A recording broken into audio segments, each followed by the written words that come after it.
അർജുൻ്റെ 5-ാം വയസ്സിൽ ഗൗതം ഗിഫ്റ്റായിട്ട് കൊടുത്തത് ഒരു ഗോകാർട്ടായിരുന്നു.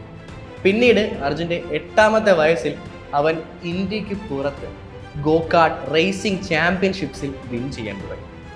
ഇന്ത്യക്ക് പുറത്ത് ഗോകാർട്ട് ചാമ്പ്യൻഷിപ്പ് വിൻ ചെയ്യുന്ന ഏറ്റവും പ്രായം കുറഞ്ഞ ഇന്ത്യക്കാരൻ എന്ന ഈ ഒരു റെക്കോർഡും ഇന്നും അർജുൻ്റെ പേരിലാണ്. നമ്മുടെയൊക്കെ 8-ാം വയസ്സിൽ നമ്മൾ NFS പോലുള്ള റേസിംഗ് ഗെയിംസ് കളിച്ചുകൊണ്ട് നടന്ന പ്രായത്തിലാണ് ഒരു പയ്യൻ റിയൽ ലൈഫ് റേസസ് വിൻ ചെയ്തതെന്ന് ഓർക്കണം. അർജുൻ പിന്നീട് കാർട്ട് റേസിംഗിൽ നിന്നൊക്കെ മാറി ബ്രിട്ടീഷ് റേസിംഗ് ഡ്രൈവേഴ്സ് ക്ലബ് BRDCയിലെ ജൂനിയർ റേസിംഗ് സീരീസിൽ പങ്കെടുത്തു.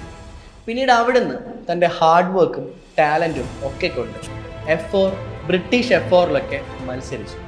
അവിടെ വെച്ച് ഇന്നത്തെ മെഴ്സിഡസ് AMGയുടെ F1 ഡ്രൈവറായ ജോർജ് റസലിനോട് 2ാമതായി ഫിനിഷ് ചെയ്യേണ്ടി വന്നു. അന്ന് വെറും 3 പോയിന്റിനാണ് അർജുൻ 2ാം സ്ഥാനത്ത് എത്തിയത്. തൻ്റെ ഈ ഒരു റേസിംഗ് മികവ് കൊണ്ട് അർജുന് F3യിലും ഗ്രാൻഡ് പ്രീ 3യിലുമൊക്കെ റേസ് ചെയ്യാനുള്ള അവസരങ്ങൾ കിട്ടി. ഗ്രാൻഡ് പ്രീ 3യിൽ പോൾ പൊസിഷൻ അല്ലെങ്കിൽ മുൻപിൽ നിന്ന് റേസ് ചെയ്യാനുള്ള അവസരം തുടർച്ചയായിട്ട് കിട്ടിയിട്ടില്ലെങ്കിലും 2018 ഗ്രാൻഡ് പ്രീ 3യിൽ ബാഴ്സലോണയിലെ ഒരു റേസിൽ 1ാമതെത്തുകയും ഓവറോൾ ചാമ്പ്യൻഷിപ്പിൽ 9ാമത് ഫിനിഷ് ചെയ്ത് അർജുൻ തൻ്റെ കഴിവ് ലോകത്തിന് മുന്നിൽ തെളിയിച്ചു.